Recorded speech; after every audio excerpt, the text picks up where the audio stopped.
Okay, this is a quick 5-minute summary of this paper that just came out in March 2020. So our ultimate goal with this work is to help make better predictions of sea level rise in Greenland and Antarctica. And in this work, we're taking a few steps backward and doing some more of the foundational research to help us achieve that goal better in the future. So we're looking here at Svalbard. Svalbard's this beautiful group of islands in the Arctic. It's auroras, it's polar bears, it's absolutely spectacular. And its geology is also really interesting. So Svalbard is one of the few places in the world where we have evidence for how sea level changed as ice sheets melted in the past. Obviously, as an ice sheet melts, sea levels rise. But exactly how much and how fast depends on the Earth response to that melting ice sheet. See, an ice sheet is a big weight on the surface of the Earth. And when it melts, the Earth rebounds under that lost weight. And how fast that rebound happens is going to depend on the structure of the Earth, its temperature, its composition, its viscosity, how fast it flows, how fast it rebounds. So then the combined sea level is going to be a result of how much the ice sheets melt and also how much the Earth rebounds. So in Svalbard, we have some evidence for how those sea levels changed in the past. So hopefully by understanding the Earth structure beneath Svalbard better, we can make better predictions for what's happening in Greenland and Antarctica where we don't have such good data. So we did some geophysics collecting MT or magnetotelluric data to look into the Earth beneath Svalbard. Collecting the data was loads of fun and also quite challenging. So it was pretty cold. It was probably an average of -10 Celsius while we were collecting the data. You have to be careful to be safe of polar bears and avalanches and also things like these guys, reindeer coming in and just chewing your cables.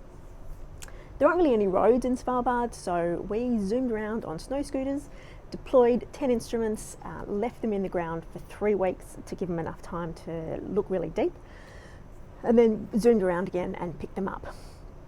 Although the fieldwork was loads of fun, unfortunately our data collection was a bit of a disaster. When we picked up the instruments, we found that almost all of them had stopped recording within a few hours of us leaving the site. They just hadn't collected any data, and we think that they couldn't cope with the cold.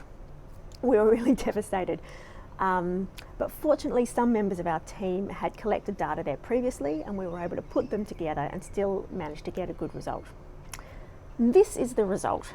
What we're looking at here is a model of the electrical resistivity of the Earth down to about 400 kilometres depth beneath Svalbard.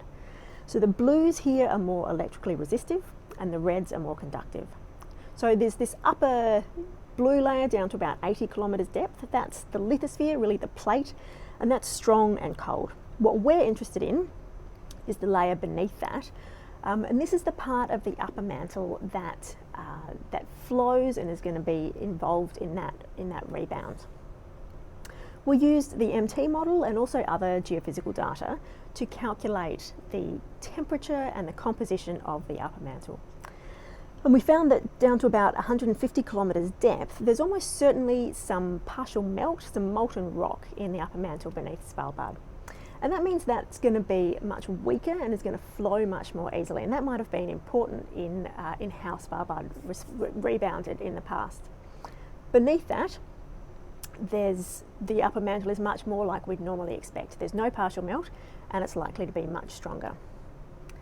So if we compare the viscosity models of the Earth that we calculated from the geophysical data to models that people calculated in the past from just looking at that sea level data, we can see that our new geophysical models have much less uncertainty than the older sea level models, and also that the older sea level models didn't pick up on that shallow layer that had the partial melt and has a really low viscosity. So this gives us optimism that doing the geophysics is going to help us understand the viscosity structure of the Earth better. And we hope that people will test whether using these new viscosity models help us understand exactly when and where those ice sheets melted above Svalbard in the past.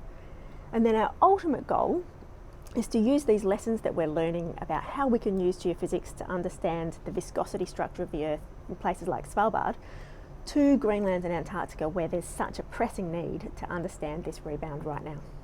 Thanks.